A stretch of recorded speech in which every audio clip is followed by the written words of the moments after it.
Binigyan kayo ng isang eksena, nag-audition kayo sa akin, and yet what I saw is not an audition piece. Isang kahiyahiyang performance ang binigay niyo sa akin.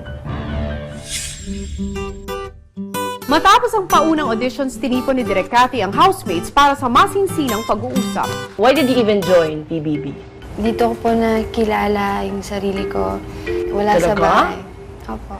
Papasok ka ng PBB para makilala sarili mo? The honest reason why you're even here. Kasi po yung pangarap ko talaga na maging, balang araw maging... Say it. It's okay. Go. What? You think too much. You don't try to impress me or anybody. I just want the truth. Kasi in acting, what is important is always the truth. You cannot fool me. I have been with many actors already. I've seen people and I know when they lie. Natakot po sobra. Parang, patay. Para if ever matanggap po, baka paglabas ko dito may mas malalaking opportunities na sa buhay ng showbiz ko na. So in other words, gusto mo mag-artista? Opo. Plain and simple. Ikaw, Jane, artista ka na, why did you join? For my family, unang-una kasi gusto kong makatulong sa kanila. Eh, may trabaho ka naman sa ABS. Mm, Bakit di ka na lang umakit kay Ma'am Charo at sabihin, Ma'am, kailangan kong trabaho. Why join BBB? In other words, what do you want to prove? Na I can do it. Okay, ikaw, Josh. Po.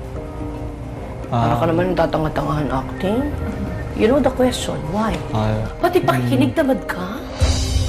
Ayun po, pumasok po ako dito para sa family ko, sa papa ko po na nawala ng trabaho. So in other words, monetary reasons. Am I right? Kasama po yun siguro. The reason why I asked is because in everything you do, it always matters kung bakit mo ginagawa ang isang bagay. Tatanggapin ko lahat ng dahilan niyo. Pero ako, all I see is, kaya ka sasali sa mga ganito is one, yun nga, whether you want to be an actress, you want to be popular, you want to earn. But it takes more than just joining BBB to be able to make it out there. Show business is not that simple. Ang pagiging artista, alam yan ni Jane. Jane has been there, for quite some time already kasi bata pa yan, artista na yan. And yet, tingnan mo, may narating na ba? May narating na ba si Jane? May narating ka na ba? Para sa akin, wala pa po. Precisely. Ano po, sa totoo lang po, syempre parang malungkot po isipin na ganun nga po yung nangyari. I'm just here patiently waiting lang po, parang ganun na sa right time, kung kailan man po yung darating. So what does it take? Jane is beautiful. Marunong naman umarte si Jane. And yet, why? Because precisely it's not all that. You know what's a big part? Attitude. Ako, I would rather work with a hindi magaling na artista pero willing matuto rather than a good actor who thinks he already is good. Ano ko naman na magaling na artista kung papahirapan niya ako at ang buhay ng mga staff ko? How much do you want this? Pag nasagot niyo kung gaano niyo kagusto ang bagay na to, ganun din kalaki ang gagawin niyo to be able to achieve it. Same thing with a scene.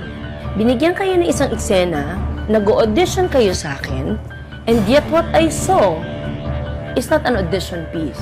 Isang kahiyahiyang performance ang binigay niyo sa akin. You just memorized. Hindi mo pa nga memorized, Joshua.